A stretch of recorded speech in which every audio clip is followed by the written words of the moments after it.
This video, we will cover basic knowledge in cell culturing, including important equipment, how to use a biosafety hood, and proper aseptic technique. You will need a lab coat, a pair of goggles, and disposable gloves. They can be nitrile or latex. Nitrile is often preferred because they are more resistant to chemicals. 70% ethanol is the main disinfectant you will use for mammalian cell culturing.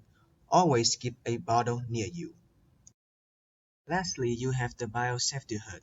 The hood is kept sterile by laminar flow traveling top down to the front grill and to the back vent. The following test demonstrates the pathway of air inside the biosafety hood. Notice airflow splits at the surface before traveling straight across into the back vent and the front grill. Beware that air from outside also gets into the biosafety hood. They get sucked into the grill, but it is still best to work with little movement outside near the biosafety hood.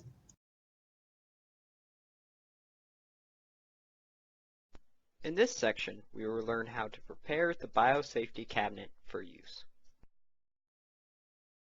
First, wear gloves and clean with 70% ethanol before entering the hood every time. When opening the hood, be sure to open it to the correct height as shown on the side of the hood. Before using the hood, be sure to let it sit for 5 minutes to allow the air to circulate. When using the biosafety hood, make sure to turn the light on and wait for the performance meter as shown by the two lights at the bottom to turn green. Next, make sure to spray down the bottom of the hood with 70% ethanol and wipe with a Kim wipe.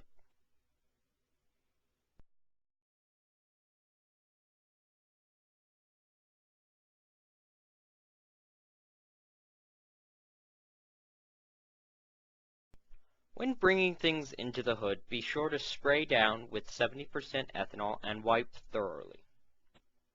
Do this with all items brought into the hood. This will help reduce any sources of contamination that could possibly be brought into the hood on these items.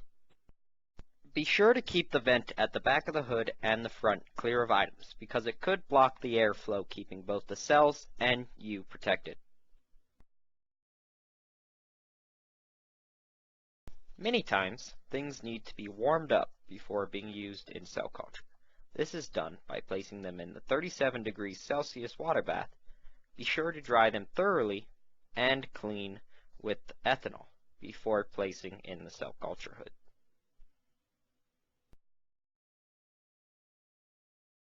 Bring only items needed for a particular procedure in order to prevent cluttering your workspace. This is an example of what not to do. Now we will go over how to work in the biosafety cabinet. Be sure to designate areas for each type of material. Working materials like cells in the front, waste container and tools such as pipettes on the sides, bottles, containers, and caps in the back. When opening anything in the hood, open it from the side. The inside of the container is considered sterile. Any movement over these open items could contaminate them. Lids should be placed toward the back of the hood, face up, in the same order that the containers are placed in the rack. When opening a well plate, grip with 2 fingers and open from the side. Do the same to close it. Never pour from one container to the next. This could introduce contaminants into the liquid. Instead, use an auto pipetter. To use an auto pipette, open the pipette tip with the bottom half outside of the hood. Place the tip of the pipetter onto the auto pipette and then orient so that you can easily read the volume indicators. Handle the pipette with a steady hand. Avoid large motions and do not let the tip touch anything non-sterile. This includes the bottles. Always use at an angle to avoid contamination.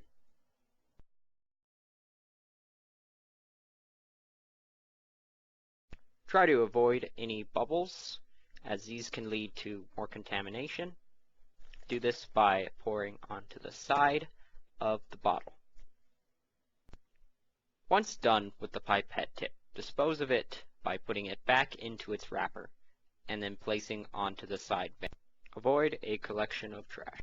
When using a micropipetter, open the container slowly and select a pipette tip from the side while avoiding going over any of the others. When aspirating liquid, use the aspirator tips from an autoclaved metal box. Treat the box like a sterile container and remove the tips from an angle.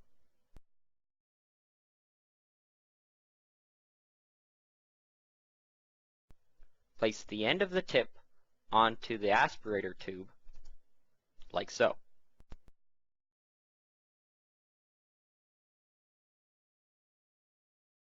Do not allow the tip to touch anything inside of the hood. Close the box at an angle. Be careful of the glass aspirator tips inside. The pump is located beneath the hood. Turn it on like so. When removing things from the hood, be sure to remove the cells first, followed by any chemicals or cell media.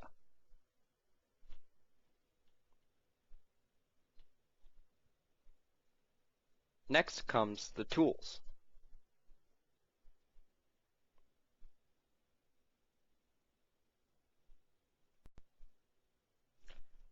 Last are the bottles and the waste.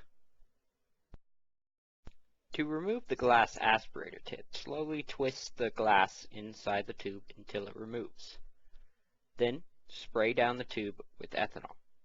To get rid of the aspirator tip, place it into the sharp, biohazardous waste next to the hood. After everything is removed from the hood, be sure to spray it down and wipe it clean with ethanol.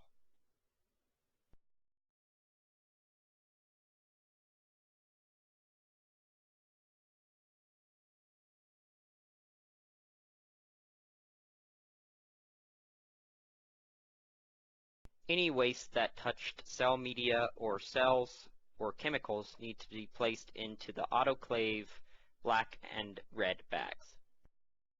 After you are finished with the hood, be sure to close it to the correct height, again labeled on the side. Remember to turn off the light in the hood and turn on the UV light. The UV light is used to sterilize the hood. We put it on for 30 minutes after use. Do not rely solely on the UV light because the bulb could be faulty.